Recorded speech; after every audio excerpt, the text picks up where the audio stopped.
자, 이제 오늘은 12장 기도하고 음식 지난주에 공부에 이어가지고 한번 잠깐 정리를 할게요. 기도는 복음 계획의 일부예요. 복음 계획의 일부입니다. 복음 계획의 일부. 그래서 모세서 5장 8절 한번 읽어볼게요. 모세서 5장 8절 한번 봅시다. 모세서 5장 8절. 그래서 모세서 5장 8절 읽어보는데 하도경자매님 찾았어요? 네. 8절 한번 읽어봐요.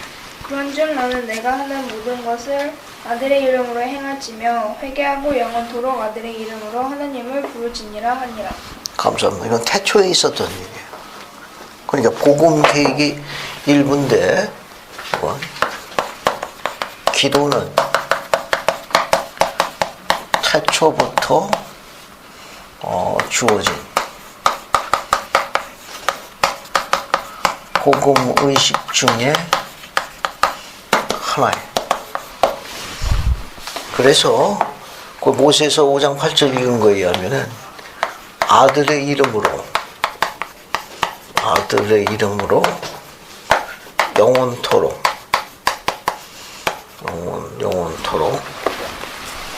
아들의 이름으로 거기 나와 있는 대로 영원토록 하나님을 보냈어요. 영원토록 하나님. 그때 하나님은 아버지를 이야기하는 거예요.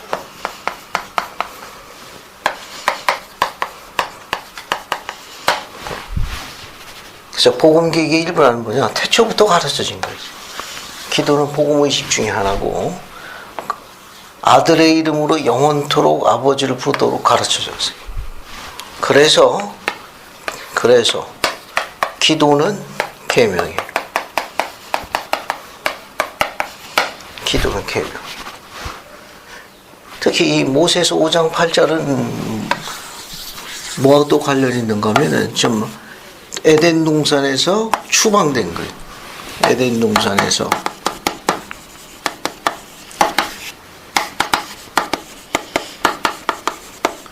하나님 면전에 있다가 지금 추방된 거예요. 그래서 우리가 하나님 면전으로부터의 추방 혹은 격리, 이것을 뭐라고 그래요? 영적 사망이라고 해요. 영적 사망. 그게 모세서 5장 8절은 영적 사망 상태에 있는 아담에게 또 이브에게, 영적 사망 상태의 아담과 이브에게 아들의 이름을 영원토록 아버지를 부르라, 하나님 부르라 한 것은 다시 아버지와 뭐가 이어지는 거예요? 관계가 이루어지는 거예요. 그래서 기도는 또 어떤 의미를 갖고 있는가 하면은 영적 사망 상태로부터의 소생을 나타내.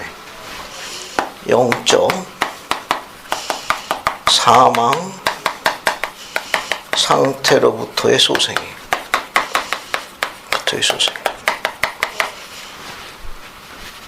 그래서 기도를 안 하면 어느 상태에 머물러 있는 거예요? 영적 사망 상태에 머물러 있는 거예요. 기도를 하면 다시 돌아가는 거예요. 다시 돌아가는 거예요. 아주 중요한 복음의 의식 계명이에요. 그런 의미에서 부르샬 맥콩 장로님이 뭐라고 가르쳤냐면 이렇게 가르쳤어요. 여기 맥콩기 장로의 가르침인데, 기도는 사람이 구원을 얻고자 한다면, 기도는 사람이 구원을 얻고자 한다면 필수적인 것이며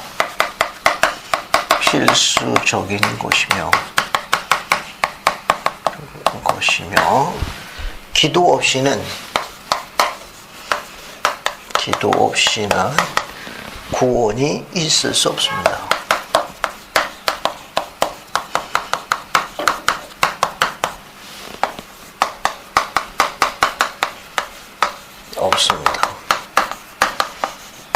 어디에 있는가? 부르스알 메콩기. 부르스알 메콩기 장님이 설명하신 거예요. 대략 기도에 관해서 이런 정도 기본 원리는 알고 있어야 돼요. 자, 기도는 태초부터 가르쳐진 것이다. 복음 계획의 일부로 구성되어 있다. 또 태초에 어떻게 가르쳐졌는가 하면 천사가 아담에게 나타나 뭘 요구했습니까? 아들의 이름으로 영원토록 하나님을 부르라, 아버지를 부르라. 그래서 기도는 뭐예요? 계명이에요. 당시 천사로부터 이것을 받았을 때 아담의 상태는 어느 상태에 있었습니까? 영적 사망 상태에 있어서 아버지 면전부터 쫓겨났습니다. 그러나 관계를 맺을 수 있도록 하늘에 비상창고를 하나 마련해 놓은 거예요. 그 비상창이 뭐냐? 기도예요. 영적 사망 상태로부터 소생하는 게 바로 기도예요. 기도를 안 하면 어느 상태에 머물러 있는 거예요? 영적 사망 상태에 머무르는 거예요. 부르셀의 구이 장로님은 그 원리를 이렇게 설명했어요. 기도는 사람이 구원을 얻고자 한다는 필수적인 것이며 기도 없이는 구원이 있을 수 없다. 기도 없이는 구원이 있을 수 없다. 기도 안 하면 구원받지 못하는 거예요. 이게 구원의 필수 요소가 뭐냐? 기도예요. 계명이고 영적 사망세에 소생하는 거예요. 의식 중에 가장 쉬운 의식 중에 하나예요. 태초부터 가르친 겁니다. 됐죠? 그러면 기도의 실제적인 능력에 대해서 한번 볼게요. 기도가 어떻게 능력을 우리에게 주는지 한번 찾아봅시다. 특히 모사이아의 아들들 알죠? 모사이아 아들들이 어떤 사업했어요? 선교 사업했잖아요. 레미안 땅 가가지고, 그죠? 선교 사업, 예, 모사의 아들들이 선교 사업을 합니다. 그죠? 이 선교 사업에서 성공할 수 있었던 필수 요소가 있어요. 필수 요소가 무엇인지 한번 찾아봅시다. 엘마서 17장 3절에서 한번 찾아볼게요. 엘마서 17장 3절 봅시다. 엘마서 17장 3절. 그래서 한번 읽어볼게요. 아니, 수자매님, 엘마서 17장 3절만 읽어주십시오. 그러나 이것이 모두가 아니니 그들은 많은 기도와 금식에 힘썼었고 그리하여 예언의 영과 계시의 영을 지니게 되어 가르칠 때는 하나님의 권능과 권세로 가르쳤다. 감사합니다. 이 3절에 보면 그 필수 성공 요소 중에 뭘 지금 강조하고 있어요? 기도와 금식이 나오죠. 이 기도와 금식을 통해서 그들은 어떤 능력을 갖게 됐습니까? 그렇죠. 예언과 계시의 영을 지니게 되죠. 예언과 계시의 영을 지님. 또 권능과 권세로 가르쳤어요. 권능과 권세로 가르쳤어요. 그러니까 예언과 계시의 영을 지녔고 신앙과 권능과 권세로 가르쳤습니다. 뭘 통해서? 기도와 금식인데 앞에 보면 어떤 강조 수식어가 들어가 있어요. 많은 기도와 금식을 통해 가지고 예언과 계시형을 지니게 되었고 권능과 권세를 가르쳤습니다. 이게 결국 기도와 금식은 결론적으로 이야기하게 되면 이걸 요약해 가지고 신앙으로 가르쳤다. 신앙으로 가르친 거예요. 신앙으로 가르친 겁니다. 그러면 우리 엘턴 페루 장로님 가르침을 한번 찾아볼게요. 여기 하나 더 이게 영적 사망 상태에 있었다는 걸 우리 교리아 성야 이거 하나 더 찾아보고 유임을 봅시다. 교리아 성야 29편 41절. 29편 41절. 그래서 이종훈 자매님이 한번 읽어봐요. 교리아 성야 29편 41절. 그의 방법으로 말미암아 그를 에덴 동산에서 나의 면전에서 쫓겨나게 하였나니 이로써 그는 영적으로 죽은 자가 되었느니라. 이것이 첫째 사망이니 곧 내가 말하기를 너희 저주받은 자들아 떠나가라고 할 때 악인에게 선포될 영적인 사망이요 마지막 사망이 바로 그 사망이니라. 감사합니다. 여기 41절에 보게 되면 이거 모세서 5장 8절하고 관련이 있는 거예요.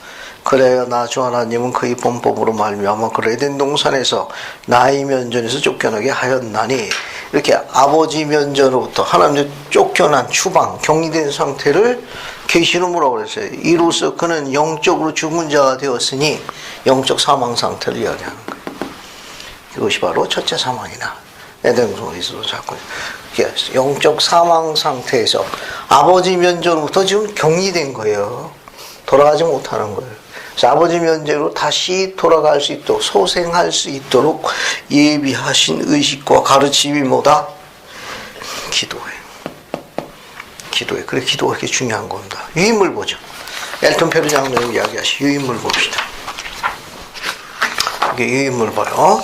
하늘에 계신 우리 아버지 찾았어요? 그 엘턴 페르 장로님 거기 앞 그림 밑에 봐요. 그림 사진 밑에 보면 부모로서 자녀에게 기도하라고 가르치는 것은 분명히 우리의 의무이고 특권이며 규칙적인 가족 기도는 그들에게 귀감이 됩니다. 됐죠?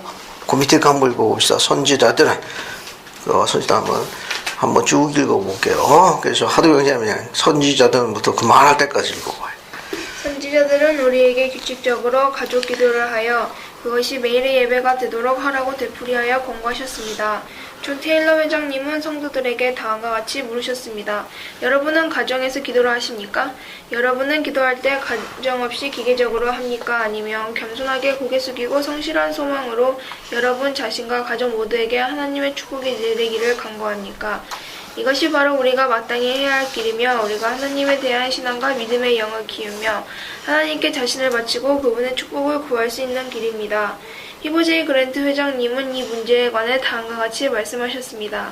나는 하나님 아버지의 영의 인도를 구하기 위해 정직하고 성실하게 하루에 2번씩 간곡히 기도하는 소년이나 소녀, 청남이나 청녀들에 대해서는 거의 아니 조금도 염려를 하지 않습니다. 그들은 유혹에 부딪힐 때 그들에게 주어질 영감에 의해 그것을 극복할 힘을 갖게 되리라는 것을 나는 확신합니다. 부모로서 자녀들에게 기도하라고 가르치는 것은 분명히 우리의 의무이자 특권이며 규칙적인 가족 기도는 그들에게 귀감이 됩니다. 됐습니다. 감사합니다. 자, 맨 첫 번째 문단 볼까요? 거기 보면 이제 우리가 기도에 대해서 공부할 수 있어요. 기도에 대해서 공부하는데 그 첫 번째 문단에서는 규칙적으로 무엇을 하라고 되어 있습니까? 그렇죠. 가족 기도요. 가족 기도를 규칙적으로 수행하라고 그러죠. 규칙적으로 수행. 그래서 매일에 뭐가 되도록 하라고 그랬어요? 예배가 되는 거예요. 매일에 가족 예배가 되라고 그랬어요. 가족 예배가 되게 하고. 지금 가족 기도에 대해서 공부하고 있어요. 그 가족 기도는 규칙적으로 수행하도록 권고하고 있고, 그래서 매일 수행해가지고 뭐가 되라는 거예요? 가족 예배가 되라는 거예요. 몰몬교에 가족 기도에 대해서 가르치고 있는 가르침이 있어요. 미대륙에 예수님께서 방문하셔가지고 가르친 게 있어요. 제3니파의 18장 21절 찾아봅시다. 18장 21절. 그래서 안희숙 자매님 찾으셔서 한번 읽어보시겠습니까? 제3니파의 18장 21절이에요. 항상 나의 이름으로 너희 가족 안에서 아버지께 기도하여 너희의 아내와 너희의 자녀들이 복받게 하라. 감사합니다. 이거 성구를 암송해도 좋을 만한 성구예요. 항상 나의 이름으로 어디 안에서? 너희 가족 안에서 누구에게 기도하여? 아버지께 기도하여. 누구와 누가 복받게 하라? 그죠? 너희의 아내와 자녀들이 복받게 하라. 항상 나의 이름으로 너희 가족 안에서 아버지께 기도하여 너희 아내와 너희 자녀들이 복받게 하라. 가족 기도는 매일의 예배가 될 수 있도록 규칙적으로 하도록 권고하고 있는 내용이에요. 자, 그 다음 밑에 거 한번 읽어봅시다. 기도는 하나님과의 성스러운 관계입니다. 찾았어요? 네. 그거 이종훈 자님 그만할 때까지 쭉 읽어봐요. 기도는 하나님과의 성스러운 관계입니다. 그러한 영적인 동반 관계는 더할 나위 없는 축복을 가져다 줍니다. 나는 함께 기도하는 가족들은 구세주께서 지상에서 베푼 선악이 끝날 무렵에 영감에 찬 기도를 하시며 그를 믿는 자들에게 주시려 한 유한과 의미를 이해할 수 있다고 믿습니다. 기도는 우리에게 영원하신 하나님 아버지께 가까이 다가갈 권세를 줍니다. 그러므로 자녀들에게 꼭 가르쳐야 하는 것 중에 하나가 기도하는 방법이라는 사실은 참으로 중요합니다. 주님께서는 기도하는 방법에 관해 그의 제자들에게 가르치시며 다음과 같이 말씀하셨습니다. 또 너희가 기도할 때 외식하는 자와 같이 되지 말라. 저희는 사람에게 보이려고 회당과 큰 거리 여기에 서서 기도하기를 좋아하느니라. 내가 진실로 너에게 이르노니 저희는 자기 상을 이미 받았느니라. 그러므로 너희는 이렇게 기도하라. 하늘에 계신 우리 아버지여, 이름이 거룩히 여김을 받으시오며 구세주께서 우리에게 주신 다른 기도의 말에서도 아버지여라는 말이 사용되었습니다. 영원하신 하나님 아버지시여는 주님께서 우리에게 성전을 축복하도록 가르쳐 주신 방법입니다. 아버지시여라는 말을 사용함에 따라 우리는 그분에 대한 우리의 관계를 이해하게 됩니다. 그분은 우리의 영원하신 아버지시며 우리는 그분의 자녀들입니다. 여러분은 자녀에게 기도할 때 주님을 부르는 방법을 가르치십시오. 둘째, 기도할 때는 성스러운 말을 쓰십시오. 우리는 항상 그 존칭을 나타내는 대명사 당신, 당신의, 당신을 그리고 당신의 것이라는 말을 써서 하나님을 불러야 합니다.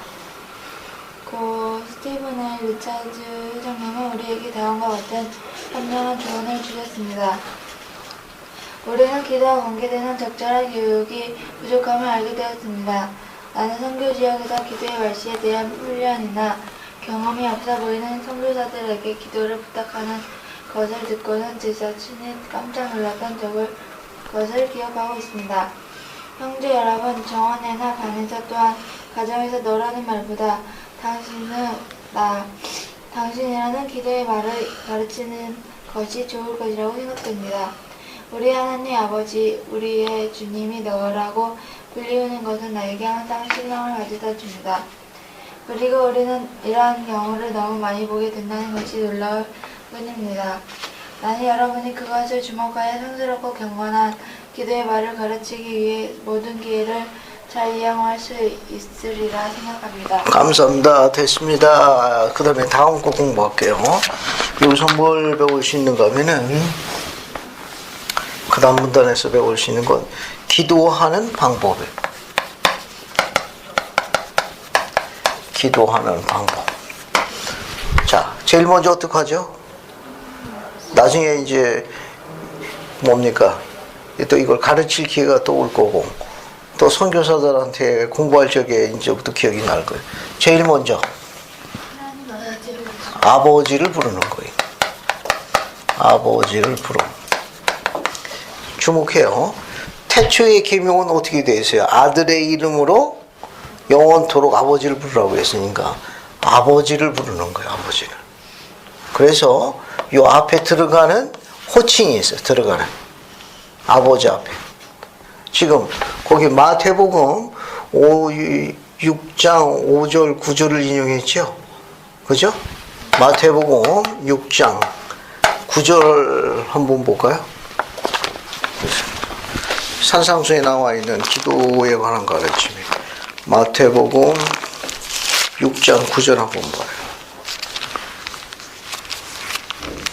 마태복음 6장 9절 거기 뭐라고 나와요?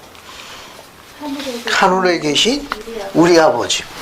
이게 주님이 기도에 대한 걸 샘플을 보이신 거예요. 하늘에 계신 우리 아버지요. 그죠? 거기 마태복음 6장 9절에 보면 하늘에 계신 우리 아버지요. 하늘에 계신 우리 아버지. 됐죠?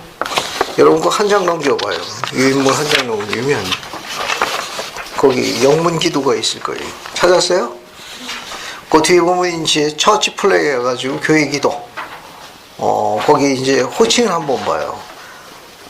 거기 보면 여기 our most 그 다음에 gracious 그 다음에 거기 보면 heavenly 뭐라고 되어 있어요? heavenly father. 예, heavenly father 하늘에 계신 아버지. heavenly father 하면 하늘에 계신 아버지. our most gracious면 이게 우리의 가장 gracious은 은혜로우신, 자비로우신, 뭐 영광스러우신 다 좋아요. 이거 이게 하늘에 계신 지극히 영광스러우고 은혜로우시고 자비로우신 이런 의미를 갖고 있습니다. 아버지, 예, 그런 호칭을 사용할 수 있다는 거예요. 그러니까 이게 하늘에 계신 자비로우신 혹은 뭐 은혜로우신 또 영화로우신 아버지 이렇게 호칭할 수 있고 그 밑에 거 봐요. 그 밑에 패밀리 프레이에 보면 뭐라고 나와 있습니까? 거기는 our eternal father 그 다음에 뭐라고 되어 있어요? in heaven. 이게 더 괜찮아요. 이것도 in heaven 하늘에 계신 뭡니까? our father 하면 우리 아버지, eternal 하면 영원하신 하늘에 계신 영원하신 우리 아버지. 다 괜찮아요. 다 좋습니다. 여기 보면 산상순 가르치면 뭐야? 하늘에 계신 우리 아버지 이렇게 호칭해도 되고 이 앞에다가 약간의 수식어를 쓰는 것도 무방한데 너무 지나친 거는 바람직하지 않아요. 됐죠? 이거 너무 수식어가 지나치게 긴 거는 바람직하지 않습니다. 여기 샘플로 영문에 있는 기도 좀 설명이 나왔으니까 이게 아주 이 두 개가 가장 많이 쓰는 거예요. 두 개가. 그래서 our eternal father in heaven 혹은 our most gracious heavenly father 혹은 our eternal father in heaven. 됐죠? heavenly father 혹은 our eternal father in heaven. 두 개를 많이 씁니다. 그 다음에 이제 두 번째, 아버지를 부르고 난 다음에, 아버지를 부르는 거예요. 알겠어요? 두 번째는 어떻게, 두 번째는 뭐 합니까? 감사드리는 거예요. 감사드리는 거예요. 그 세 번째는 간구하는 거예요. 이 간구할 적에 호칭이에요, 호칭. 자, 하나님에 대한 호칭을 사용할 때는 극존칭 용어를 사용해요. 극존칭 용어를 사용합니다. 용어를 사용할 적에 그래서 이 뭡니까 그 영어 한번 봐요. 영어 처치 프레이어 거기 봐요. 봤어요? 거기 두 번째 줄은 we thank 뭐라고 되어 있어요? D we thank D 그죠? 그 다음에 또 뒤에 밑에 보면 뭐가 나옵니까? die 그죠? 뭐 다 마찬가지네. 그 여러분 그 앞에 보게 되면 그 가르침 중에 보세요. 가르침 중에 보게 되면은 여러분 그 중간 부분 보게 되면은 여러분의 자녀에게 기도할 때 줄이는 방법을 가르치십시오. 또 기도할 때 성스러운 말을 쓰십시오. 됐죠? 그 밑에 보면 항상 극존칭을 나타내는 대명사를 쓰도록 하십시오. 됐죠? 그 밑에 보면 당신의 당신을 그리고 당신의 것이라는 말을 써서 하나님을 불러야 합니다. 그러니까 기도문 중에 사용할 적에는 극존칭 용어를 쓰라는 거예요. 여기 나와 있는 여기 D가 나와 있죠. D. 이 D는 보통 목적격으로 쓰는 극존칭 대명사예요. 요 die는 소유격이고. 그래서 목적격이니까 당신에게 그건 당신의. 이건 됐습니까? 이걸 이제 영어는 이제 극진식 용어가 되는데 우리가 우리말로 할 적에는 당신의 용어를 너무 많이 사용하는 거는 꼭 바람직한 건 아니에요. 그래서 아주 신중하게 사용을 아주 하지 말라는 말은 아니고 너무 자주 이게 사용하는 거는 이런 기도에 그런 무게를 떨어뜨리는 경우가 있을 수 있으니까 그때는 이제 극존칭 용어를 사용하는 것을 염두에 두고 기도해라 그런 뜻이 돼요. 됐죠? 이것도 영어는 이제 이런 극존칭 용어가 있으니까 금방 표현할 수 있어요. 영문 기도를 보게 되면은 왜 이런 얘기를 하는가 하면은 여러분 그 영문 처치 프레어의 두 번째 줄 보면 We thank thee for the opportunity 그렇게 되어 있죠. 자 여기 보면 당신에게 기회를 주신 것에서 감사드립니다. 됐죠? 근데 영어를 thee라는 단어를 쓰게 되면 절대자에게 사용되는 극존칭 용어라는 거기 때문에 금방 공경을 하는 걸 알 수 있어요. 근데 이걸 기도할 적에 We thank you 이렇게 쓰지 말라는 거예요. 그 you라는 말은 그냥 일반 낮은 표현이에요. 우리는 너에게 감사한다. 그렇게 된다는 거예요. 근데 지극히 높은 신분한테 you라는 용어는 안 쓰거든. 극존칭 용어, 별도 용어, the라는 용어를 쓰는 거예요. 그래서 우리도 기도할 적에 그런 낮은 표현을 쓰지 말고 그분을 영화롭게 하는 용어를 특별히 선택해서 쓰도록 권고하는 거예요.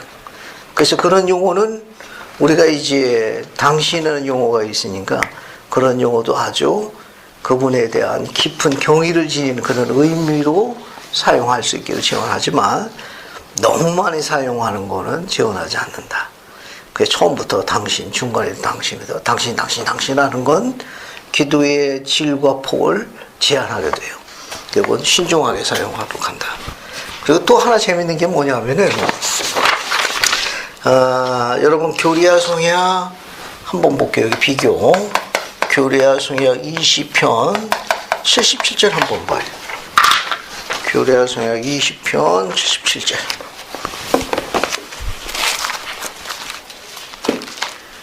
교리야 성약 20편 77절 한번 봅시다. 그 앞에 용어를 한번 봐요. 성찬 기도문인데 찾았어요? 네. 거기 보면 오 하나님 영원하신 아버지시여 우리는 당신의 아들 예수 그리스도의 이름으로 당신에게 비옵나니 거기도 호칭이 뭐라고 되어 있습니까? 영원하신 아버지시여 그 다음에 우리는 당신의 아들 예수 그리스도로 당신에게 비옵니다. 이 전부 용어가 뭘로 되어 있는가 하면 극존칭 용어로 되어 있는 거예요. 여기 그 다음에 이게 여기 D는 목적격의 극존칭 용어고 다이는 소유격의 극존칭 용어예요. 당신하게 할 때는 다우라는 단어를 씁니다. 이건 주격이에요. 주격입니다. 그래서 참조로 알아두시면 도움이 될 거예요. 그 호칭에 대해서 하나 또 더 설명할 게 있네. 여기 보게 되면 성찬 기도문에 하나님 영원하신 아버지요 이렇게 호칭이 이게 부르는 말 호칭이 그렇게 되어 있잖아요. 그죠? 영원하신 아버지요. 하늘에 계신 우리 아버지요. 산상수훈에서는 하늘에 계신 우리 아버지요. 성찬 기도문에는 영원하신 아버지요. 다 좋아요. 그런데 기도할 적에 맨 처음에 주님이라고는 용어, 호칭을 사용하지는 않는다는 거. 이게 맨 처음 기도할 때 주님 감사합니다. 그렇게 호칭하지는 않아요. 됐죠? 가끔 기도하는 아주 드문 케이스로 그렇게 기도하는 분이 있어요. 주님 감사합니다. 그렇게 하는데 그것은 기도하는 방법에 바람직하지 않다는 거. 그래서 기도를 맨 처음 할 적에 주님이라는 호칭은 사용하지 않는다는 거. 됐죠? 그게 아버지라는 용어를 꼭 써야 합니다. 이게 기도하는 필수 요소 중에 하나예요. 됐죠? 자, 그 다음에 여기 간구할 적에 기도문 중에서는 주님이라는 호칭을 사용할 수 있어요. 호칭을 사용할 수 있습니다. 괜찮아요. 기도문 중에서, 기도 안에서 주님이라는 호칭을 사용할 수 있다는 거. 이 기도문 중에 쓰일 적에는 이거는 아버지와 아들 모두 공통으로 쓸 수 있습니다. 공동으로 쓰여요. 공동으로 쓰입니다. 그러나 기도를 맨 처음 할 적엔 주님이라는 호칭으로 부르지는 않는다는 거. 이 기도문 중에는 사용할 수 있어요. 사용할 수 있습니다. 그 다음에 이제 네 번째. 그 다음에 네 번째는 이제 간구하고 난 다음에 어떻게 마치죠? 그렇죠. 아들의 이름으로 부르라고 했으니까 예수 그리스도의 이름으로 기도. 이거 어때요? 과거형을 쓰나요? 현재형을 쓰나요? 현재형을 쓰나요? 기도 드립니다. 혹은 기도합니다. 그래서 현재형을 사용한다는 거. 현재형 사용. 여기 봐요. 이 예수 그리스도의 이름으로라고 되어 있는데 이렇게 사용할 수 있나요? 이 모든 것을 예수님의 이름으로 기도합니다. 어때요? 예수님의 이름으로 이렇게 줄여서 사용할 수 있냐는 거예요. 괜찮아요? 알겠어요? 이것도 사용할 수 있어요. 이 모든 것을 예수님의 이름으로 기도합니다. 드립니다. 혹은 이 모든 것을 예수 그리스도 이름으로 간구합니다. 기도합니다. 다 괜찮아요. 그러나 그냥 그리스도의 이름으로 기도합니다는 사용하지 않습니다. 알겠어요? 이 그리스도는 구주에게 불려지는 호칭의 이름이 아니라 구주에게 불려지는 이름은 예수예요. 그래서 이 모든 것을 그리스도 이름으로 기도드립니다. 그렇게는 안 한다는 거. 됐죠? 지금 이게 기도에 우리가 알려져 있는 중요한 포인트는 쭉 대략 설명이 다 된 거예요. 혹시 이 가운데 질문 있습니까? 제가 설명한 것 중에 이런 부분에 대해서 궁금한 게 있다. 됐죠? 여러분이 다 잘 알고 있는 내용들이에요. 그 다음에 이제 몇 가지 여기 가족 기도가 나와 있는데 가족 기도가 조금 전에 읽은 내용 보게 되면은 15J 그랜트 회장님은 어때요? 우리 자라나는 세대들에게 개인 기도에 대해서 강조했죠. 그래서 개인 기도, 여기 지금 가족 기도가 나와 있는데 이 가족 기도 말고도 개인 기도의 중요성도 강조하고 있어요. 개인 기도의 중요성. 그래서 하루에 몇 번 하라고 시원하고 있습니까? 그렇죠. 하루에 2번. 2번이니까 언제 하면 돼요? 아침하고 저녁 때 잠자리 들기 전에, 아침에 일어나서 또 잠자리 들기 전에, 기상하고 나서 그 다음에 취침 전에, 이게 하루에 이거 2번씩은 꼭 해야 한다. 그러면 여기 15J 그랜트 회장님의 말씀이나 또 가족기도의 중요성을 강조한 테일러 회장님의 가르침을 보게 되면 자녀들이 기도할 수 있도록 모범을 보여주는 가장 좋은 패턴이 뭐예요? 모형이 가족기도예요. 부모가 무릎을 꿇는 걸 보고 기도하는 방식과 용어에 따라 자녀들이 그걸 배우는 거예요. 그게 가족기도의 축복이에요. 자, 그 다음에 또 하나 앞에 위에 보게 되면 그 인용문 여기 가운데 줄 맨 위에 한번 봐요. 맨 위에 보면은 이 마태복음 6장 5절에서 발췌한 거예요. 또 너희가 기도할 때에 외식하는 자와 같이 되지 말라. 저희는 사람들에게 보이려고 회당과 큰 거리 어귀에 서서 기도하기를 좋아하느니라. 내가 진실로 너희에게 이르노니 저희는 뭐 했다고 그랬습니까? 자기 상을 이미 받았느니라.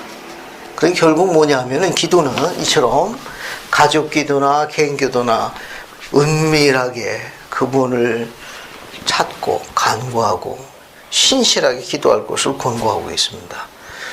그러니까 개인 기도나 가족 기도는 안 하고 어디서 기도하는 사람들이 있어요. 거기 보면 마태복음 6장 5절에 보면 회당에서나 길거리 큰 길거리 모퉁이에 서가지고 근데 이 기도는 어떤 형태의 기도라고 지금 이야기하고 있어요. 그렇죠. 외식하는 자의 기도. 외식하냐 남에게 보이기 위한 기도를 하지 마라. 그래서 은밀한 장소에 하나님과 기도할 수 있는 시간과 장소. 결국 이 말은 뭐냐면 그분과 교통하는데 방해받지 않는 시간과 장소를 선택하라고 지원하고 있는 거예요. 이거는 기도하는 이런 부분. 결국 기도는 하나님과 뭐 하는 거냐? 교통하는 거예요. 대화하는 거예요. 대화하는 거예요. 자, 그 다음에 이거 말고도 우리가 기도, 가족 기도, 개인 기도 말고도 또 뭐가 있어요? 교회에서 하는 공식 기도도 있죠. 우리 교회에서 할 때 개회 기도도 있고 폐회 기도도 있고. 자, 공식 기도는 보통 재혼하기를 몇 분 이내 하는 걸 제한하고 있습니까? 교회에서 하는, 우리 교회 모임에서 하는 거. 개기도, 폐기도는 어때요? 지금 우리가 어떻게 제한하고 있습니까?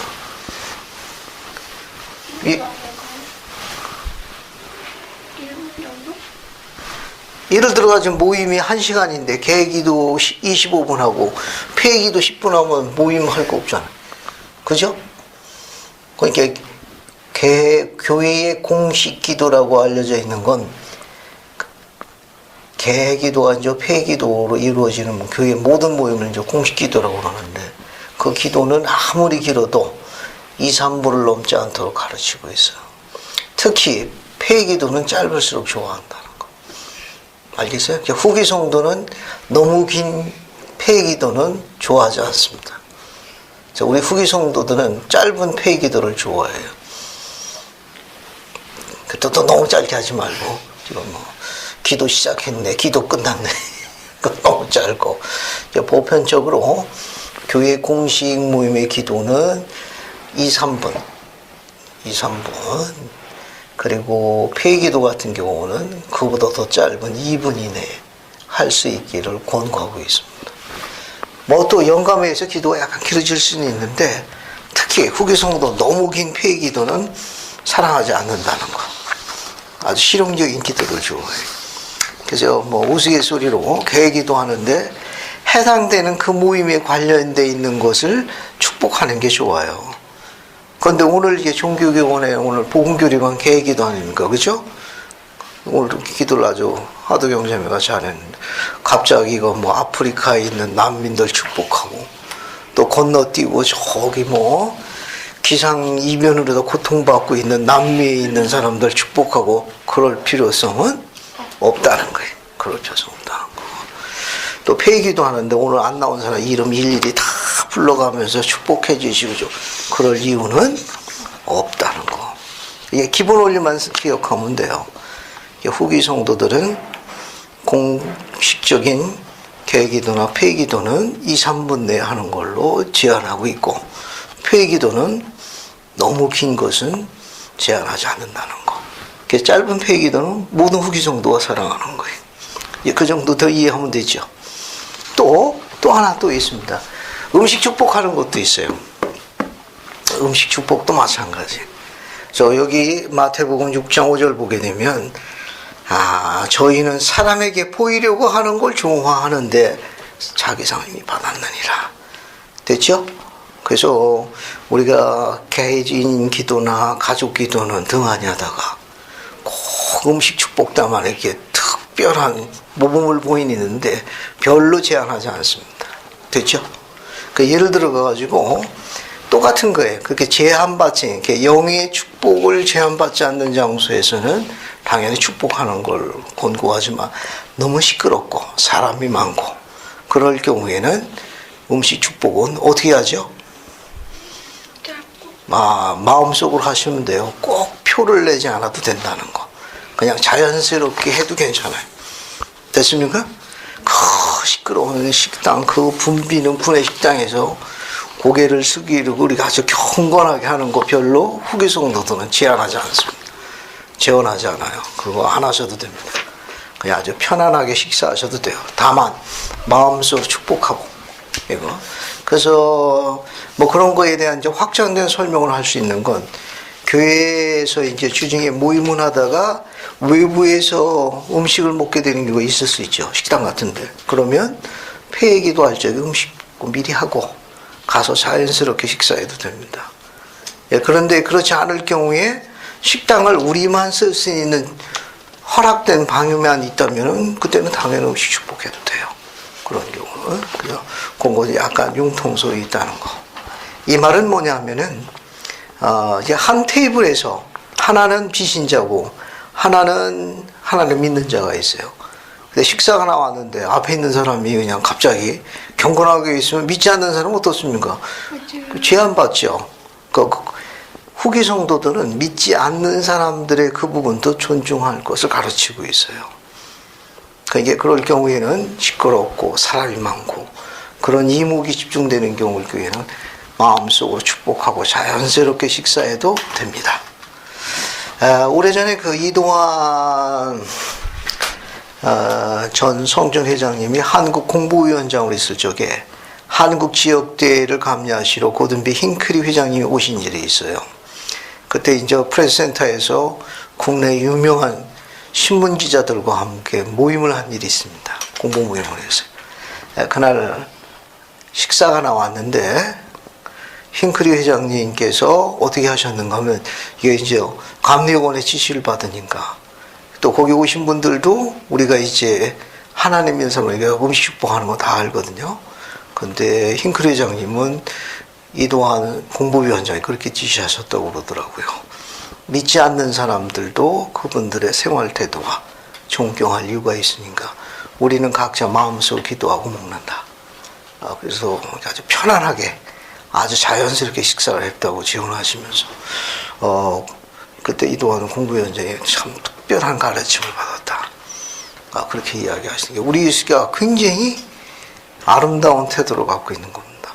그 말은 뭐냐면 보이지 않는 곳에서 하나님과 가까이 가는 가족기나 기도인 기도를 더 강조하고 있다는 거예요. 그런 것은 소홀히 하면서 그냥 습관적으로다가 그렇게 회당이나 길무트에서 하는 위선하는 사람 하는 것은 지원하지 않는다.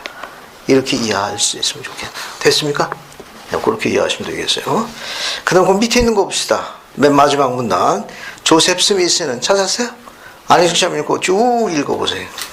조셉 스미스는 언젠가 이렇게 말씀했습니다. 나는 형제 여러분에게 이런 말씀을 드리고 싶습니다. 밀실에서 하나님을 찾고 들판에서 하나님을 부르십시오. 물mon경의 지침을 따르고 그것에 관하여 기도하십시오.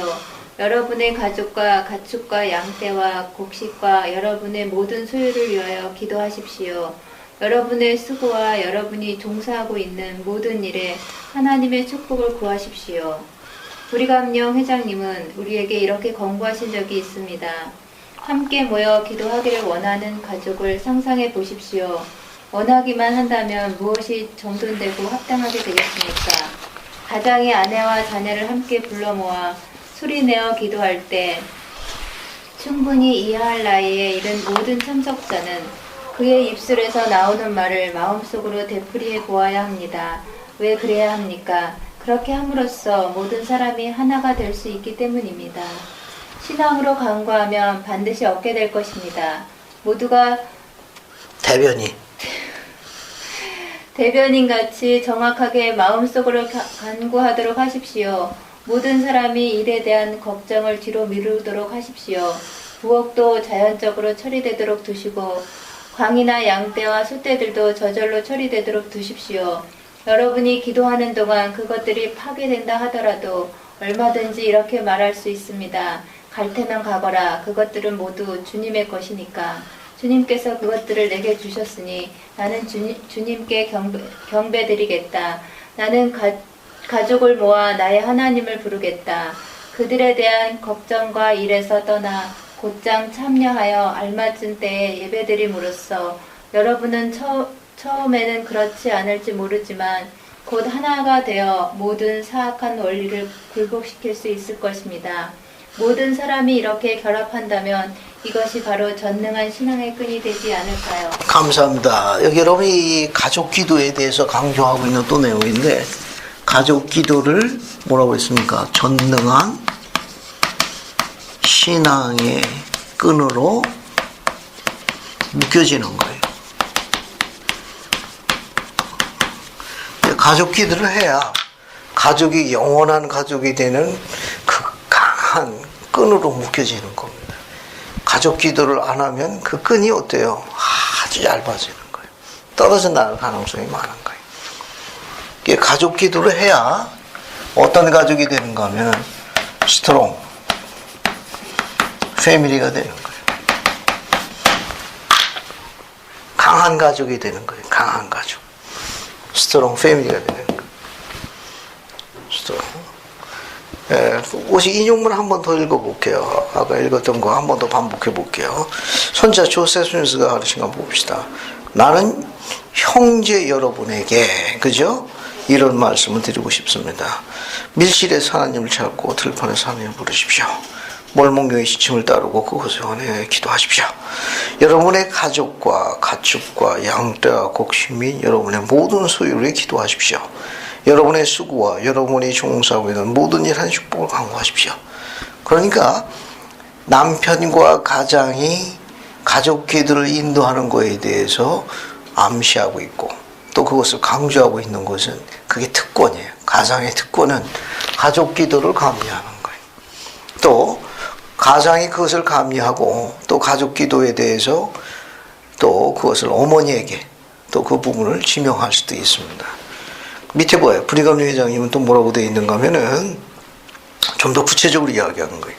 함께 모여 기도하길 원하는 가족을 상상해 보십시오. 원하기만 한다고 무엇이 정도 합당하게 되겠습니까? 거기 누가 나와 있어요? 가장이. 그러니까 가족 기도를 감리하는 거는 가장의 특권이에요. 가장이 아내와 자녀를 함께 불러 모아 소리내어 기도할 때. 왜 그 가장이 특권을 갖고 있는가 하면 자녀들에게 충분할 이해할 나위에 이른 모든 가족의 구성원들이 그 아비의 입술에 나온 말을 마음속으로 되풀이하기 때문에 그렇습니다. 그래서 기도하는 방식과 기도하는 패턴을 배우는 거예요. 왜 그래야 합니까? 그렇게 함으로써 모든 사람이, 모든 가족이 하나가 되는 겁니다. 그래서 선지자 조셉 스미스는 이 가족 기도를 또 뭐라고 이야기했는가 하면 또 이렇게도 이야기했어요. 해의 영광의 기도라고 가르쳤어요. 가족 기도를 또 뭐라고 이야기했는가 하면 선지자 조셉 스미스는 해의 영광의 기도라고 가르쳤어요. 그러니까 가족 기도를 하게 되면 전능한 신앙의 끈을 묶여가지고 어느 영광의 빛으로 향해 나가는 겁니까? 그렇죠. 해의 영광으로 나가는 거예요. 이처럼 가족 기도는 아주 의미와 중요성을 갖고 있고 교회의 기도의 위치에서 무엇보다도 큰 자리를 차지하고 있는 게 가족 기도예요. 됐죠? 그 맨 마지막 거 읽어봅시다. 하도영이 한 번 더 읽어봐요. 스펜서 W. 킴볼 회장님은. 스펜서 W. 킴볼 회장님은 우리에게 다음과 같이 권고하셨습니다. 항상 기도해야 할 시간이 필요하다. 항상 혼자서 기도하면 하나님 아버지께 가까이 나아가야 할 때와 세상적인 모든 일로부터 떠나야 할 시간을 갖게 된다.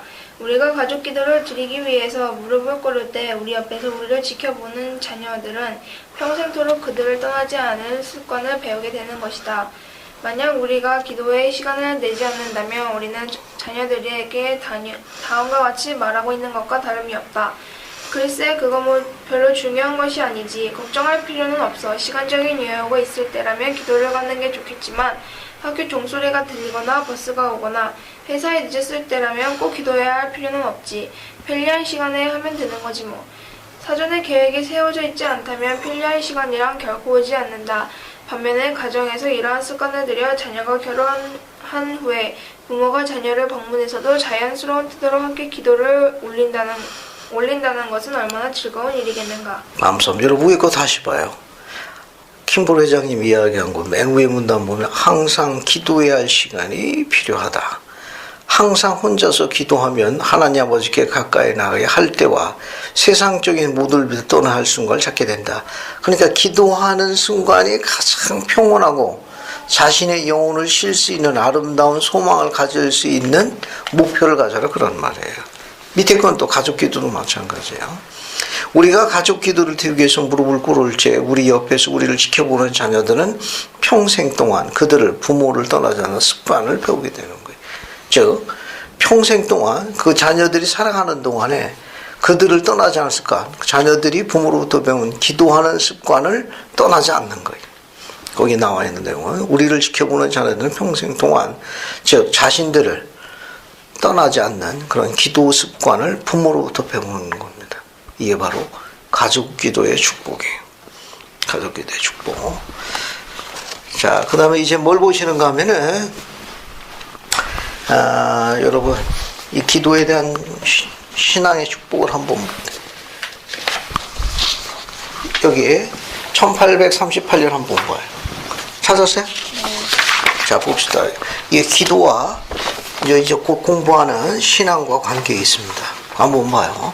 1838년의 그 끔찍한 날, 총격이 멈추고 폭도들이 떠난 후 그녀는 재분소로 돌아왔을 때 이때 그녀는 교회사의 아주 여성의 모범을 하는 아만다 스미스 자매님이 실화입니다. 교회 초창기 때 있었던 일이에요. 재분소로 돌아와서 여기 폭도들이 와가지고 남편과 아들을 잃었습니다. 그 사건이에요. 7살 난 자신의 남동생 엘마 스미스를 안고 있는 큰아들 윌라드를 보았습니다. 그녀는 절규했습니다. 오, 우리 엘마가 죽었단 말이냐? 아들이 대답했습니다. 아니에요, 엄마. 죽은 것 같지는 않아요. 하지만 아버지와 남동생 사데오스가 숨졌어요. 그러나 이제 울고 있을 시간이 없었습니다. 엘마의 골반뼈 전체가 총에 맞아 날아가 버린 상태였습니다. 엘마는 살, 골반뼈, 관절, 그 외 다른 모든 곳도 심한 상처를 입었습니다. 우리 어린 엘마를 철막 속 침대에 눕힌 뒤 상처를 살펴보았습니다. 소름 끼치는 광경이었습니다. 어떻게 해야 할지 몰랐습니다. 그러나 나는 그 길고도 무시무시한 밤 내내 시신으로 변해 있거나 부상당하는 가족 옆에서 지냈습니다. 하나님의 치료의 도움 외에는 어느 누구의 도움도 없었습니다. 이 상황은 뭐냐면은 이 재분소에 폭도들이 쳐들어왔는데 그 아버지가 그 재분소 방앗간 안에서 폭도들과 싸웠어요. 근데 이 어린 이 동생 사디어스하고 이 엘마가 그것을 구경한다고 옥수수밭에 그 수수밭 거기에 있었습니다. 거기에서 폭도가 그 사디어스라는 동생은 머리에 총을 쏴가지고 죽었고 이 어린 엘마라는 막내 동생은 숨었는데 엉덩이가 보였어요. 그 폭도가 그 엉덩이에다 총을 쏜 거예요. 그래서 엉덩이가 날아간 거예요. 상황 이해죠? 그거 봐요. 그 밑에 이제 저는 근처에 옥수수밭으로 가서 아주 큰 목소리로 열렬하게 기도했습니다. 그곳은 마치 주님의 성전과도 같았습니다. 오 하나님 아버지 어떻게 해야 합니까? 상처받은 제 가엾은 어린 아들을 보아주십시오. 제가 어떻게 해야 합니까? 저는 경험이 없습니다. 오 하나님 아버지 제가 어떻게 해야 할지 가르쳐 주옵소서. 저는 그때 언젠가 들었던 것 같은 똑같은 분명한 음성을 들었습니다. 그것은 마치 찬송가의 한 구절을 찬송하는 조용하고 영적인 뚜렷한 음성이었습니다. 구원 얻으려고 품에 안긴 영혼 원수에게 내어주지 않으리. 온 지옥 떨며 떨어뜨리하나 결단코 하나님 너희들을 버리시지 아니하시니. 그 순간부터 저는 더 이상 두려워하지 않았습니다. 저는 그 어떤 것도 더 이상 저를 해하지 못할 것임을 알았습니다. 그때 저는 한 음성으로부터 지시를 받았습니다. 이게 기도에 대한 응답이에요. 불에서 아직도 연기가 나고 있었습니다. 나는 재를 가져다가 잿물을 만들고 천으로 그것과 함께 적신 후 상처에 갖다 대라는 지시를 받았어요. 영감을 받은 거예요. 몇 번이고 거듭해서 천을 잿물에 적시어 관통된 구멍에 집어넣어요. 총알이 뚫고 나가서 다 부신 거예요. 옆에를. 매번 뭉개어진 살과 뼈 조각들이 천에 묻어 나왔습니다. 그리고 상처는 닭의 살처럼 하얗게 되었습니다. 지시한 대로 한 뒤에 나는 다시 주님께 기도를 드렸고 마치 의사가 바로 곁에 있는 것처럼 나는 분명하게 지시를 또 받았습니다. 근처에 미끈미끈한 느릅나무 한 그루가 있었습니다. 그 음성은 내게 이것을 가지고 찜질약을 만들어서 상처에 채워 넣으라고 말했습니다. 찜질약을 만들었고 상처를 제대로 싸매는데 천이 27m 이상이나 들어갔습니다. 나는 부상당한 아들아이를 어떤 집에 옮겨서 골반을 치료해 주었습니다. 주님께서 지시하신 대로 한 것이었습니다. 남편의 트렁크에 진통제 한 병이 있었던 것이 기억났습니다. 나는 그것을 상처에 부었습니다. 이것이 엘마의 고통을 많이 가라앉혀 주었습니다. 내 아기 엘마야, 주님께서 네 골반을 새로 만들 수 있다는 걸 믿지? 라고 내가 말했습니다. 내 엄마, 자, 주님께서 골반을 고쳐줄 수 있단다. 그분이 그렇게 하실 수 있다는 걸 믿지, 엘마야? 주님께서 그렇게 하실 수 있다고 생각하세요, 엄마? 엘마가 천진스럽게 물었습니다. 그럼 아가야, 그분은 엄마에게 시연으로 모든 걸 보여주셨는 걸 하고 내가 대답했습니다. 그런 다음 나는 아들아이를 편안하게 엎드려 눕힌 뒤에 말했습니다. 이제 그렇게 뒤로 갑니다. 뭡니까? 움직이지 말고 엎드려 있어야 한단다. 그러면 주님께서 내게 골반 하나를 더 만들어 주실 거야. 엘마는 완전히 회복될 때까지 그렇게 5주 동안 엎드려 있었습니다. 떨어져 나간 관절 부위에 연한 연골이 자라났습니다. 이것이 지금도 의사들이 경이롭게 생각하는 부분입니다. 그 일이 있은 지 거의 40년이 지났지만 엘마는 평생도 한 번도 절름거리지 않았고 전임 선교사로 아주 오랫동안 여행했습니다. 그는 하나님의 능력을 입은 살아있는 기적이었습니다. 그러한 치료는 그 당시로서는 일반적인 것이 아니었으며 오늘날 알려지지도 들어보지도 못한 것입니다. 그러나 우리는 아만다 스미스 자매처럼 극한의 상황에 처했을 때 그녀가 한 것처럼 우리의 단순한 신앙을 행사하여 영에 기울여야 합니다. 신앙을 행사할 수 있도록 동하게집니다. 의로움은 신앙의 동반자입니다. 강한 신앙은 계명을 지키면서 얻게 됩니다. 제임스 파우스트 2000년 4월 대보고입니다. 거기 직사각형 안에 헤를비 회장이 하신 말씀이 있죠. 그거 하나님을 믿는 신앙에서부터 빌려올 수 있다. 같이 한번 읽어볼게요. 이것도 아주 많이 이용되는 사랑받는 인용문 중에 하나예요. 준비됐습니까? 자, 시작하면 같이 읽어볼게요. 자, 시작. 하나님을 믿는 신앙에 의해서 하나님과 조화될 수 있으며 하늘에 계신 아버지로부터 받은 힘과 지혜로 우리가 지닌 개인적인 능력과 지식으로는 도저히 해결할 수 없는 문제를 해결할 필요가 있을 때 우리는 우주의 힘을 빌려올 수 있습니다. 감사합니다. 이게 신앙의 기도예요. 이게 신앙의 힘입니다. 하나님을 믿는 신앙에 의해서 하나님과 조화될 수 있으며 하늘에 계신 아버지로부터 받은 힘과 지혜로 우리가 지닌 개인적인 능력과 지식으로는 도저히 해결할 수 없는 문제를 반드시 해결할 필요가 있을 때 우리는 바로 그때 우주의 힘, 하늘의 힘, 그분의 힘을, 능력을 지상으로 끌어내릴 수 있습니다. 헤럴드 비리. 이게 바로 신앙의 찬 기도, 신앙의 기도를 이야기하는 거예요. 그래서 여기에 지원하고 있는 대로 이 기도는 하나님과 대화하는 가장 소중한 하늘의 창문이라는 걸 기억하시면 되겠습니다. 자, 그 다음에 이제 13장으로 갈게요. 13장 봅시다.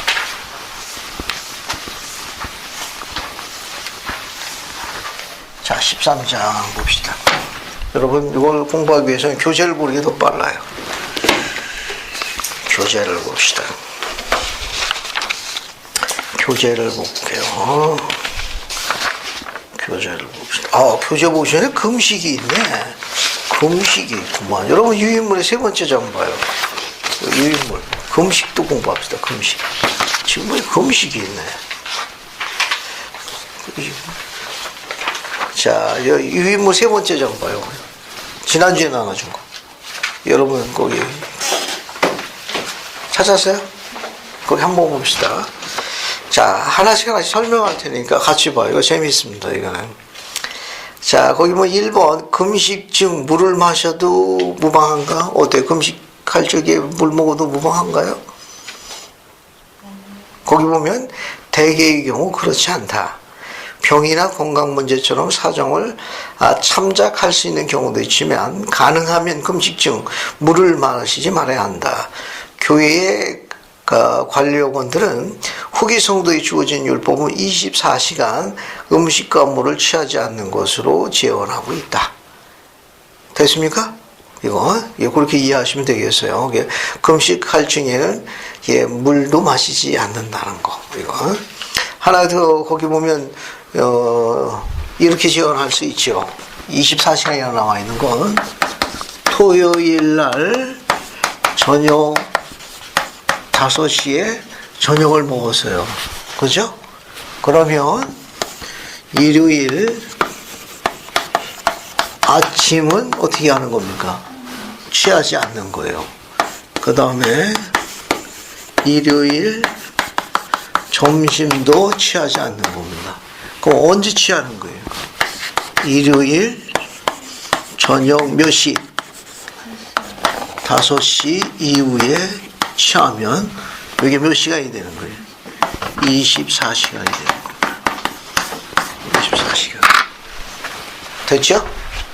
그러고 난 다음에 여기 금식한 두 기분에 해당되는 헌금을, 식사에 해당되는 헌금을 어떻게? 후하게 금식 헌금을 내는 거예요. 그래서 킴볼 회장님은 뭐라고 지원하셨는가 하면 마트에서 이렇게 해서 제일 싼 걸로 계산하지 마라. 이 마트 저 마트 다니면서 제일 싼 가격으로 계산하지 말고 후하게 금식 헌금을 내는데 킴볼 회장은 개인적인 제안으로 그렇게 생각하고 있는 금액의 10배 이상 후하게 내줬으면 좋겠다. 이렇게 개인적으로 제안하신 게 있습니다. 됐죠? 자, 그 다음에 두 번째 질문 봅시다. 금식주일에 행하는 금식은 보통 어느 정도 오래야 하는가? 자, 일반적으로 가르쳐져 있는 가르침입니다. 금식주일날 우리가 하는 일반 금식은 24시간 동안 음식과 음료수를 들지 않는 걸로 알려져 있습니다. 필요에 따라서 더 오랜 시간 음식을 삼겨 물만 드는 사람도 있습니다만은 지혜를 발휘해야 하며 금식한 후에는 위에 부담을 주지 않는 음식을 먹어야 합니다. 에즈라 데비드 벤슨. 됐죠? 그러니까 이 말은 뭐냐 하면 절 보세요.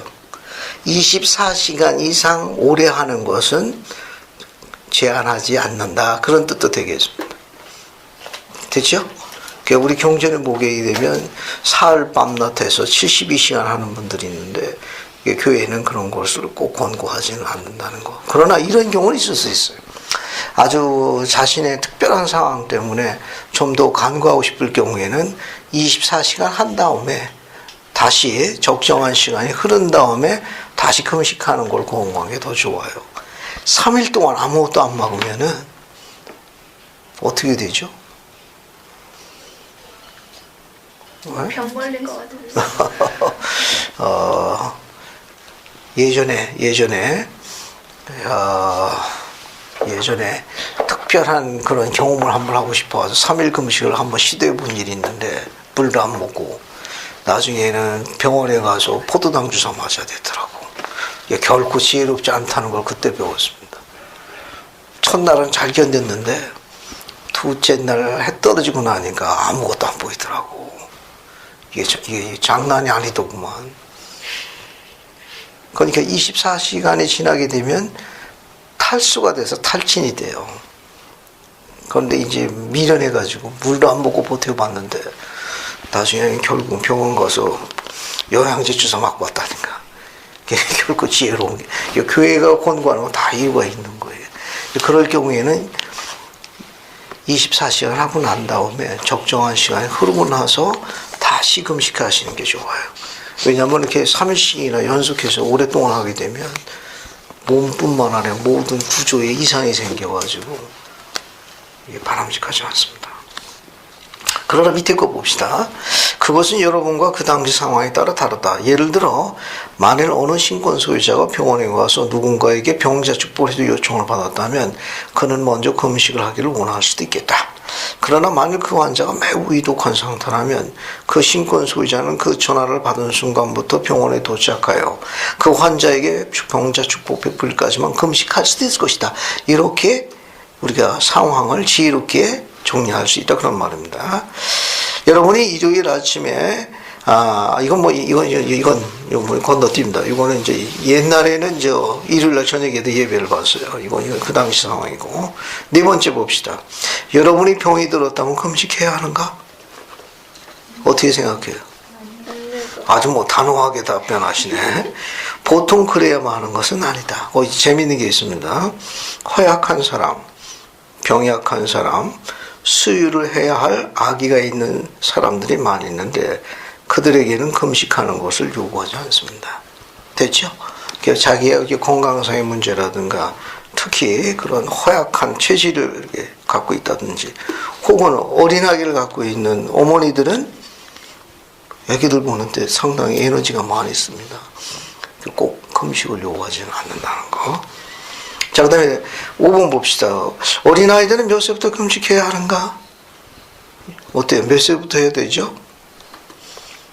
보통 청소년 하도경자면 어떻게 생각해요? 몇 세? 거의 18살 때부터 아주 후하게 해? 요즘 어머니들은 어떻습니까? 아침에 식사 준비하면 굉장히 좋으신 것 같아가지고 지금 강제로 집행하시는 분들이 많더라고. 그래서 어린 자녀들이 교회 와가지고 아우성하네. 빵이 아니면 죽음을 달라. 이런 식으로. 자, 밑에 거 봅시다. 여기 또 재원사항은 재미있어요. 어린아이들은 금식하기를 원하여 스스로 결정을 내릴 부터 금식할 수 있다. 즉, 부모는 어린 자녀들을 강제로 금식시키지 말아야 한다.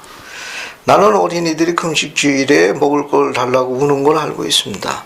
이런 경우 음식을 먹지 않는 것은 그들에게 아무런 유익이 되지 않습니다. 애들이 못 견디는 거예요. 오히려 그들이 그날이 오는 것을 두려워하고 싫어하게 되며 주님과 부모에 대한 사랑보다는 반항식, 저항감이 싹트게 됩니다. 안 주거든. 그 애들이 교회가 싫은 거예요. 그러면 주님도 싫고 부모도 싫은 거야. 왜 굶기냐 그거지. 그들에게 원리를 가르쳐주고 강요하기보다는 그들이 현명하게 선택할 만큼 나이가 들 때까지 기다리는 것도 좋은 방법이 된다. 그러니까 그 자녀가 성장해가지고 그 엄마나 아빠나 혹은 형이나 오빠나 하는 것처럼 언니를 따라서 나도 금식하겠다 하면 차근차근 시키는 거예요. 이거는 그래서 한 끼부터 시작하고 그 다음에 이제 시간을 점조해서 24시간 할 수 있도록 권고하는 거지 그것을 꼭 그렇게 강요할 필요성은 없다는 거. 그 다음에 이제 밑에 거 6번 봐요. 금식할 때 기도는 어떤 역할을 하는가? 자, 재밌는 게 뭐냐면 이 금식에는 뭐가 따라가야 되는가 하면 기도와 명상이 따라가야 돼요. 잘 아시다시피 금식에는 기도와 명상이 따라가야 돼요. 이걸 우리가 의미 있는 목적이라고 설명해요. 그러니까 이 말은 뭐냐 하면은 그게 없으면은 금식주일날은 너무 힘들어. 공포스럽고 두려움이 앞서고 그래요. 그런데 저 의미 있는 목적이라는 건 예를 들게 되면 저 같은 경우에 저는 이제 복음을 가르치니까 가르칠 적에 모세 아들처럼 권능과 권세로 같이 푸는 그런 소망이 있다. 그러면 그 금식이 굉장히 의미로운 거예요. 이해하겠죠? 이번 주에 하나님의 말씀을 가르칠 적에 잘 이해되어지도록 서로 기뻐할 수 있도록 그런 능력을 갖게 해 주십사라는 소망을 늘 기도하지만 특히 금식주일날 그런 목적과 의미를 가지고 기도하고 명상하면 금식이 아주 즐겁다는 걸 나타내는 거예요. 아주 금식이 우리를 굉장히 고양시킨다 이렇게 설명할 수 있습니다. 그래서 거기 보면 맨 위에 거 보세요. 만일 인간이 금식할 때 기도를 통하여 하나님 아버지와 교통하지 않는다면 금식은 단지 배고픔만을 더해주는 기간이 될 뿐이다. 그러니까 금식이 기도와 명상이 따르지 않으면, 이게 따르지 않으면 금식은 뭘로 바뀌어요?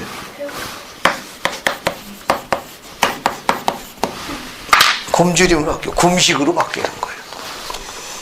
자, 그래서 여기 보면 금식은 기도를 동반해야 합니다. 7번째 질문. 단지 굶는 것과 금식과는 어떤 차이가 있느냐? 금방 설명한 거예요. 굶는다는 건 정확히 말하면 음식을 먹지 않고 그 후 다시 음식을 먹을 때까지 거의 끊임없이 배고픔을 느끼는 서글픈 상태. 됐죠? 아주 그 순간부터 계속 그냥 서글픈 거예요. 배고파가지고. 그 반면에 금식에는 특정한 목적이 있으며 주님께 일정한 시간을 헌납하고 영적인 일에 관해 깊이 생각하며 명상하는 시간이 포함됩니다. 실상 그것은 영적인 일에 몰두하는 것입니다. 육체의 육체적 요건은 중요한 역할을 하지 않습니다. 즉 육신은 영의 지시에 따르게 됩니다. 여기 봐요. 재밌는 설명이 뭐냐면 금식 전하고 금식 후를 좀 묘사한 거예요. 됐죠? 그러니까 이 말은 뭐냐면은 금식 전에는 여기 금식 전에는 유욕하고 영성이 있어요. 금식 전에는 어떤 게 강합니까? 유욕이 강해. 영성은 떨어지고. 근데 금식하고 나면 어떻게 돼요? 유욕은 약화되어지고 영성은 어떻게 됩니까? 하늘로 충만해지는 거예요. 이제 금식 전에 어때요? 그냥 육신의 갈루가 많아. 유혹이 많습니다. 너 요즘 머리 안 아프냐? 요즘 너 힘들잖아. 뭐 기타도 유혹이 많아. 영성은 직진하죠. 그래 맞아. 하지만 시행하고 나면 어때요? 성취감을 얻어서 영이 충만해진다. 이렇게 설명할 수 있습니다. 그럼 그 축복이 뭐가 있느냐? 자, 어디 봐요. 8번 봅시다. 금식으로 인해 짜증스럽게 된다면 어떻게 하는가? 밑에 좀 더 자제를 기도록 한다. 여기에서 성공하면 인격의 참된 성장을 체험하게 될 것이다. 금식에 관한 특정한 목적이나 목표를 설정함으로써 금식의 진정한 의미와 유익한 점을 취득하게 될 것이다. 그러니까 고통스러운 것만 아니라 영성도 높아지고 신체에도 큰 자제력을 배울 수 있습니다. 10번으로 갑니다. 10번. 금식은 특별한 축복에 대해 주님께 감사드리는 합당한 방법이 될 수 있는가? 어때요? 주님께 감사드리는 특별한 다른 예배의 연장선이 될 수 있느냐 하는 겁니다. 어떻게 생각합니까? 그렇죠. 이거 하는 동안에는 주님께 감사드리는 또 다른 예배의 연장이 될 수 있다. 그런 말이에요. 그렇다. 분명히 주님은 그러한 감사에 고마움을 느끼시며 금식일이나 그 외의 날에 그러한 목적으로 금식하는 사람은 영적인 유익을 얻게 될 것이다. 건너뛰읍시다. 건너뛰고 12번 한번 볼까요? 12번 봤습니까? 우리는 얼마나 자주 금식해야 하는가? 어떻게 생각합니까?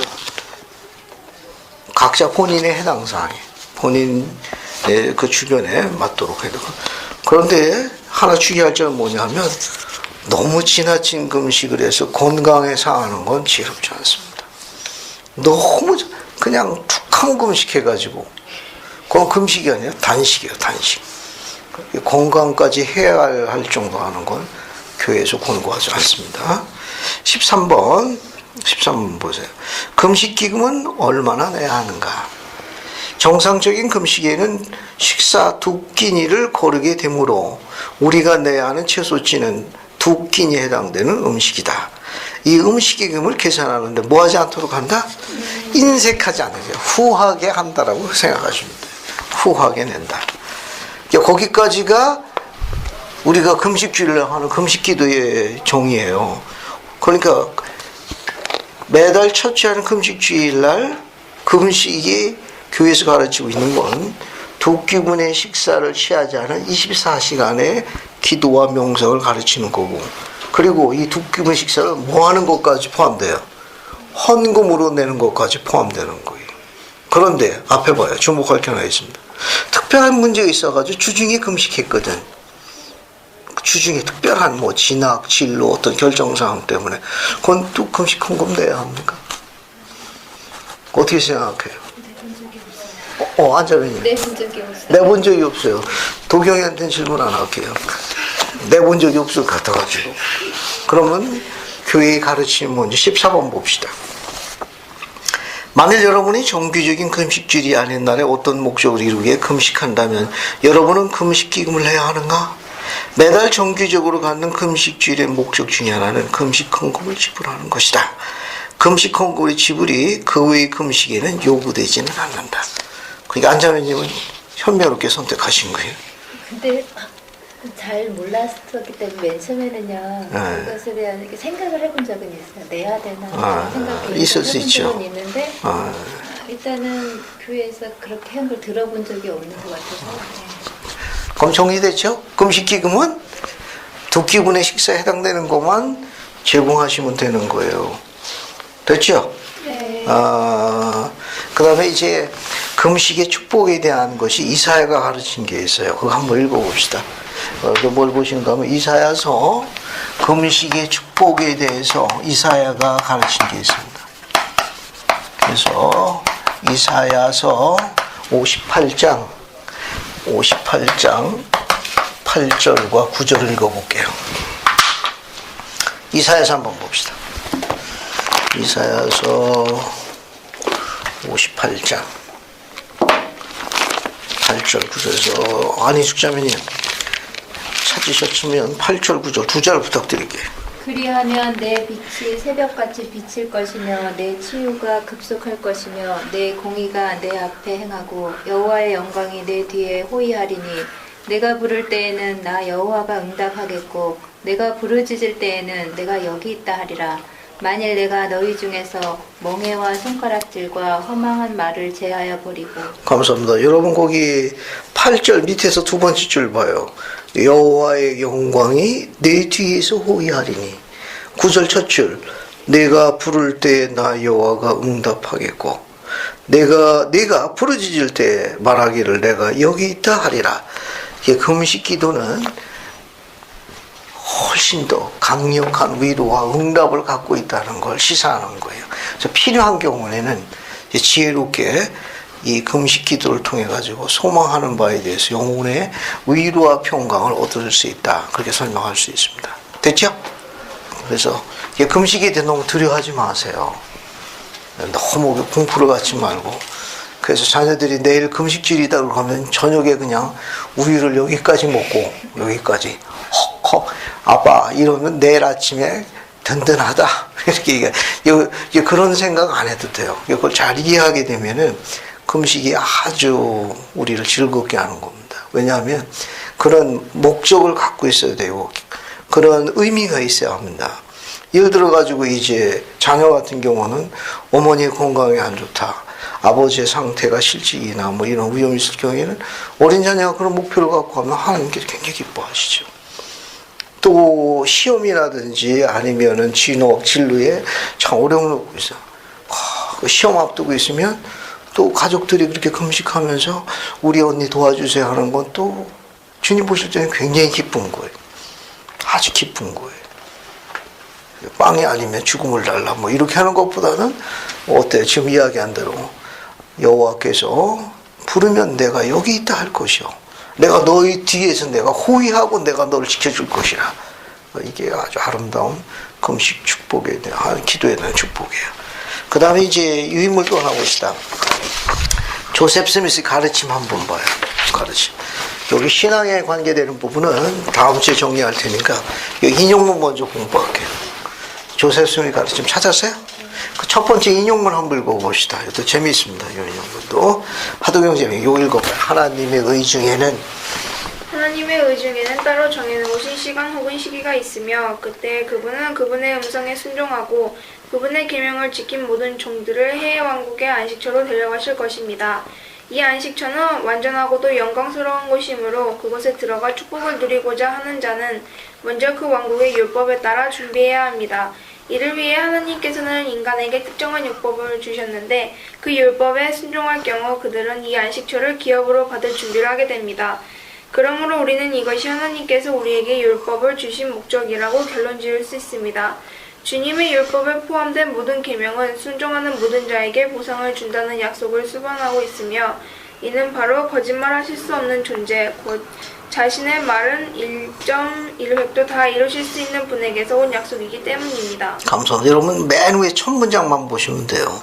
하나님의 의중에는 심중에는 따로 정해놓으신 시간 혹은 시기가 있는데 그때 그분은 그분의 음성에 순종하고 그분의 계명을 지킨 모든 종들을 해의 왕국의 안식처로 데리고 갑니다.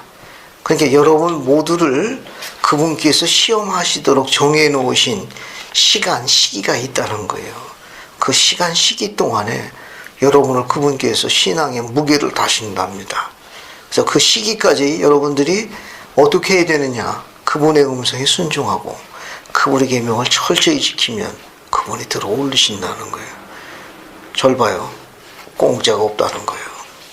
알겠어요? 도경이 도경이대로, 종우는 종이대로, 앉아면 앉을대로 주님이 마음속에 정해놓은 시간과 시기가 있다는 거예요. 그 시기 동안에 그분께서 그 등급을 받게 합당한지 여러분의 무게를 다신답니다. 그게 힘들고 어려울수록 계명을 더욱더 철저히 지키고 말씀을 더욱 잡으면 주님께서 그래 이만하면 됐다 하고서 들어올리신다는 메시지예요. 자, 중간 밑에 거 봅시다. 끝까지 충실한 자들은 의의 면류관을 받게 될 것이다. 찾았어요? 자, 이종원 장님 꼭 한번 읽어봐. 여기 하나님의 계명에 하나님의 계명에 철저하게 순종하는 생활을 하고 그분 앞에서 겸손히 행하십시오. 그분은 여러분을 그분이 정하신 시간에 높이 들어올려 주실 것입니다. 사람들은 마지막 날에 그들이 기대하는 것에 어긋나지 않도록 그들이 하는 일에서 참으로 신중해야 합니다. 서 있다고 생각하는 사람들도 주님의 계명을 지키지 않기 때문에 넘어질 것입니다. 반면 주님의 뜻을 행하고 그분의 계명을 지키는 여러분은 형용할 수 없는 기쁨을 누려야 합니다. 그런 자들은 높이 투명에 이르고 이 세상 모든 왕국에 대한 승리로 두려움을 받을 것이기 때문입니다. 됐습니다. 여러분 맨 위에 거 첫 문장만 봐요. 하나님의 계명에 철저하게 순종하는 생활을 하고 그분 앞에서 겸손히 행하십시오. 그분은 여러분을 그분이 정하신 시간에 높이 들어올리실 겁니다. 됐죠? 그때까지 참고 견뎌야 된다 그런 말입니다. 쭉 넘어가. 맨 마지막 장. 맨 마지막 장. 존 테일러 회장님 하신 거. 앉아면 다 읽어주세요. 제3대 교회 회장인 존 테일러는 이렇게 말했다. 저는 선지자 조셉이 언젠가 12사도들에게 이렇게 말하는 것을 들었습니다. 여러분은 온갖 종류의 시련을 겪을 것입니다. 아브라함과 그 밖에 많은 하나님의 종들에게 그랬던 것처럼 여러분도 반드시 시험을 받는 과정이 필요합니다. 하나님께서 여러분을 시험하실 것입니다. 하나님께서는 여러분을 붙잡으시고 여러분의 가슴 가장 깊숙한 곳에 마음과 소망을 시험하실 것입니다. 이것을 견디지 못하면 여러분은 해의 왕국에서 하나님의 기업을 받기에 부적합한 사람이 될 것입니다. 조셉 스미스는 진리를 받아들인 후 단 몇 달이라도 평화롭게 보낸 시간이 없었으며 결국 그는 카테지 감옥에서 순교했습니다. 감사합니다. 어때요? 그래도 조셉 스미스 어땠습니까? 끝까지 참고 견디고 충실했잖아요. 우리도 그렇게 해야 된다는 거예요. 됐죠? 자, 이제 앞에 봐요. 네, 정리할게요. 앞에 보십시오. 하나님께서 기도를 우리에게 허락하신 것은 우리를 축복하시기 위해서입니다. 기도가 없다면 하나님을 따르는 자들은 숨을 쉴 수 있는 그런 공간에서도 위로를 못 받을 거예요. 하나님을 따르고 믿는 자들에게 만약에 기도가 없다면 이 시련과 험난한 시기에 한순간도 숨쉬기조차 힘들 거예요. 기도가 그렇게 아름다운 거예요. 기도는 하나님께 가까이 나가는 우리 마음속의 영혼의 강구입니다. 그분의 기도를 다 듣고 계시고 제일 중요한 신앙의 원리는 응답하신다는 거예요. 우리가 성도로 거듭나는 첫 걸음은 내 기도를 그분이 들으시고 응답하신다는 걸 깨닫는 순간이에요. 그때 비로소 하나님이 살아계시고 그분이 나의 구주이며 또 내가 그분의 자녀를 깨닫게 되는 제일 아름다운 순간이에요. 이 쉽지 않은 삭막하고 황량한 세상에 하늘에 온전하신 내 아버지가 있다는 거 우리를 크게 위로해 줍니다. 그리고 나를 그분께 데려가도록 십자가에 달려서 속죄하신 우리 구주가 살아계시다는 것도 알게 되고 그분의 속죄를 이해하게 돼서 세상에서 훨씬 우리가 위로를 받을 수 있게 됩니다. 기도가 이처럼 아름다운 거예요. 하나님 닮은 자, 주 닮은 자로 만들어주는 게 기도입니다. 기도를 충실하게 되면 목소리도 그분처럼 닮아가고 모습도 그분을 닮아간다는 게 엘마의 가르침이에요. 그러니까 이 기도가 그렇게 아름다운 겁니다. 이 기도를 열심히 하게 되면 수수밭에서 속삭이는 아름다운 갈대 소리처럼 들리게 되고 아주 맑은 시냇물이 졸졸 흐르는 음성같이 들리게 될 거라고 가르쳤어요. 늘 기도하는 사람이 화난 음성, 짜증나는 목소리를 낸다는 건 어이없습니다. 그리고 또 하나, 우리가 이런 기도 같은 경우는 이런 가족 기도를 통해 가지고 자녀들에게 가르쳐 줄 수 있는 거예요. 그래서 가장이 할 수 있는 가장 큰 특권이고 필요에 따라서는 어머니가 하실 수 있습니다. 그리고 또 하나, 지난주가 금식주일이라네요. 예를 들면 그러면 자녀들에게 금식을 가르치는 것도 제일 중요하신 분 가장의 몸을 보는 게 제일 좋습니다. 강제하지 말고. 그럼 자녀들은 이제 어느 정도 성장하게 되면 이제 한 끼 정도 이제 금식하는 걸 배우게 돼요. 그 예배 마치고 집에 돌아오게 되면은 진짜 빵을 달라고 요구하죠. 그러면 이제 자녀들이 묻습니다. 아빠는 왜 식사를 안 하세요? 그럼 엄마가 이야기하거든요. 아빠가 토요일 날 5시에 식사하셨단다. 금식은 24시간 하는 거기 때문에 아빠가 오늘 아침에 식사 안 하셨지? 오늘 점심도 식사 안 하시고 이따 5시간 넘으면 식사하실 거야. 이게 금식의 법이거든. 아, 그렇구나. 그래서 그 자녀가 조금 성장하게 되면 어때요? 그런 필요성을 느끼게 되면 어머니, 저 이제 다음 달부터 금식주일 날 저도 그렇게 금식하겠습니다. 그럼 어떡합니까? 자연스럽게 신앙의 끈으로 묶이는 거예요. 그런데 그걸 강제하게 되면 금식주일 날은 짜증나는 줄 부모님도 싫은데 어머니가 특히 싫고 그날만은 주님도 싫게 되죠. 그렇게 하는 건 지혜롭지 않다는 겁니다. 이해하셨죠? 그래서 가장이 그렇게 중요한 거예요. 그냥 교리나 원리를 설명하지 않고도 매달 한 번씩 모범을 보일 수 있는 거예요. 그래서 그 다음 날에 가정의 밤 하는 날 아니니까 가족 평야할 적에 그렇게 서로 간증 나누면 되는 거예요. 아빠가 너를 돕기 위해 가지고 금식을 했단다. 그러면 자녀들도 그런 걸 배워가지고 필요한 경우 선교사업을 나가 있다든지 군회가 있다든지 병원에 있을 적에 그런 신앙의 끈으로 묶일 수 있는 아름다운 게 바로 금식 기도예요. 굉장히 아름다운 겁니다. 이해하셨죠? 이 교회 프로그램이 너무 아름다운 거예요. 이 교회가 하나님께서 허락하신 유일한 인간의 본성을 바꿀 수 있고 우리가 있는 환경을 바꾸는 게 아니라 그 환경을 바꿀 수 있는 개인적 능력을 키워주는 교회가 바로 이 교회의 시스템이에요. 이 교회는 세상하고 달라가지고 어떤 제도나 환경을 통해 가지고 바꾸려고 하는 세상과 달라요. 이 교회의 복음은 우리 본성도 바꾸게 돼요. 상황이 바뀌는 건 아니에요. 쉽게 이해해서 내가 지구가 있는 현재 있는 짐을 그 상황이 바뀌는 건 아니지만 우리가 신앙을 행사하게 되면 그 상황을 바꿀 수 있는 개인적인 능력이 커져서 그것을 통제할 수 있습니다. 그게 복음이. 그게 신앙의 힘이라는 겁니다. 그러는 신앙의 힘에 대해서는 다음 주에 공부할 거예요. 그래서 다음 주에는 이거 공부하고 침례의 성약, 성신의 은사, 회개 이런 부분을 쭉 다룰 거예요. 교리를 연구하세요. 주님께 축복하실 겁니다. 오늘 아주 힘찬 발걸음하고 오셨는데 발걸음마다 주님께 축복해 주실 거예요. 예수 그리스도로 합니다. 아멘. 네.